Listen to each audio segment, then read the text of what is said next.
So you try to turn your Switch on and it's not working and you freak out. That's basically what happened to me. This should fix the problem. I'm going to show you 3 different things. I suspect the first thing that I show you, how to do the hard reset, will work, unless you've dropped it, but that's on you. So yeah, mine wouldn't start up this morning. All you have to do is hold down the power button for 12 seconds. Hold it down for 15. What's another 3 seconds? So hold it down for 15 seconds straight, then let go, and then hit the power button again.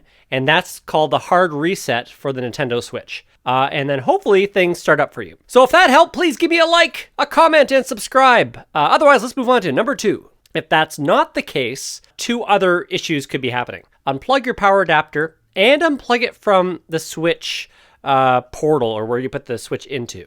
So open up that back piece and undo it. It should be unplugged for 30 seconds on both ends. This has worked in the past with like routers. Sometimes you have to unplug the router AC adapter from both ends, leave it for 30 seconds, and magically it works. Maybe there was a weird charge in there. I'm not sure. Try that, then plug it in and see if it'll start up. And last but not least, number 3 is try to unhook the AC adapter from within the Nintendo Switch portal. It's not called a portal, a holder, clamshell, something. So unplug it from inside and plug it directly into the Switch. Just to make sure to eliminate maybe it being loose in there and then maybe the Switch didn't charge up. So those are the 3 things that I would try. I suspect the first one, the hard reset, will help a lot of people. If so, please like, comment below, and subscribe for more future fixes.